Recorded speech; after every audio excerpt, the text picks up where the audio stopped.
Good morning, students. In our previous video, we discussed about tax and classification of tax in the form of direct and indirect taxes. In today's video, we will see that there were certain shortcomings of indirect taxes. Indirect taxes में जो कमियां थी जिसकी वजह से GST को introduce किया गया। तो आज हम स्टार्ट कर रहे हैं with the shortcomings of indirect taxes prior to GST. Shortcomings में फर्स्ट हम लेते हैं the major shortcoming is the shortcoming of tax cascading which means tax on tax. In the indirect taxes prior to GST, the tax was levied by central government as well as state government, जिससे यदि पहले state government ने tax लगाया है उसी पर central government भी tax लगा देती थी। इससे टैक्स कास्केडिंग हो जाती है और टैक्स का बर्डन इंक्रीज हो जाता है। Second problem was that of complexity. ये कॉम्प्लेक्सिटी रिलेटेड थी for determining the nature of transaction, जिससे ये डिसाइड नहीं हो पाता था कि ये सेल है या सर्विस है। जैसे कि यदि सॉफ्टवेयर को ट्रांसफ़र किया गया है, कॉपीराइट्स, पेटेंट्स या किसी और इंटेंजिबल गुड्स को ट्रांसफ़र किया गया है तो उसको डिटरमाइन करना मुश्किल था कि ये सेल में आएगा या सर्विस में आएगा, जिससे यदि नेचर डिसाइड नहीं होगा तो टैक्सेशन में भी प्रॉब्लम आती थी। Third problem was the problem of lack of uniformity. और ये यूनिफॉर्मिटी की प्रॉब्लम केवल टैक्स रेट से रिलेटेड नहीं थी बल्कि procedures, definitions, computations and exemptions को लेकर के भी थी। और जब तक यूनिफॉर्मिटी नहीं होगी throughout the India so burden will be higher. Next problem was the multiplicity. ये मल्टीप्लिसिटी अराइज होती थी local sale versus central sales के केस में। लोकल सेल्स में तो ठीक है कि स्टेट गवर्नमेंट अपना टैक्स लेवी करती थी, लेकिन यदि इंटर स्टेट सेल होती थी या सेंट्रल सेल होती थी तो उसमें प्रॉब्लम आती थी, क्योंकि status of sale transaction determine करने में प्रॉब्लम आती थी।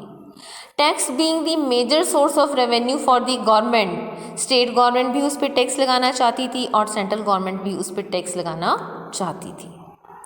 Next problem was the problem of interpretational issues. Interpretation of various provisions and determining the category of commodities was the major problem. और यदि इंटरप्रिटेशन क्लियर नहीं था तो इससे नंबर ऑफ लिटिगेशन यानी केसेस बढ़ जाते थे, ऐसे प्रॉब्लम्स जिनमें डिस्प्यूट अराइज होता था। Next problem was insufficient tax compliance. Indirect tax में हम डिफरेंट टाइप ऑफ टैक्सेस को स्टडी करते थे, जैसे कि उसमें एक्साइज भी आता था या फिर सेल्स टैक्स आता था या फिर कस्टम्स आता था। So there was multiplicity of taxes and there was administrative problem also. So there was also insufficient tax compliance कि कितने लोगों पर कितना टैक्स बकाया है और कितनों ने उसको पे किया है, इसके लिए प्रॉपर मैकेनिज्म अवेलेबल नहीं था। So these were the shortcomings of the indirect taxes prior to GST, जिसकी वजह से जीएसटी की एक नीड फील हुई। तो नेक्स्ट हम यही डिस्कस कर रहे हैं GST which is taken as a cure for earlier indirect tax shortcomings.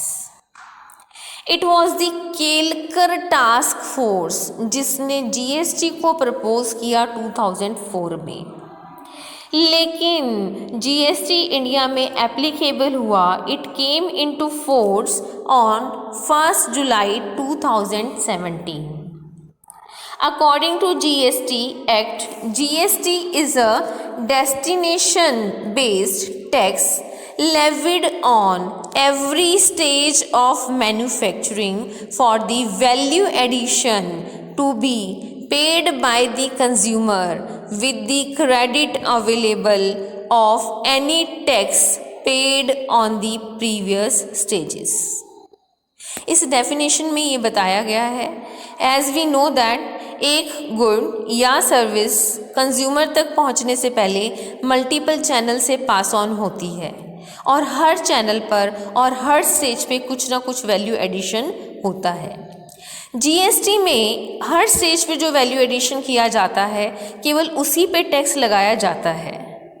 यदि पहले वाली स्टेज पे कोई टैक्स लगा है तो उसके लिए क्रेडिट मिल जाता है। This is clear from this line that credit available of any tax paid on the previous stages.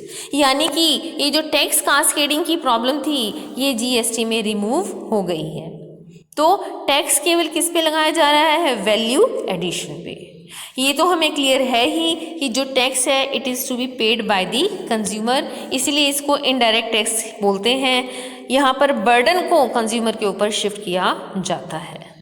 तो I think this definition is in detail which clear every aspect of the meaning of GST.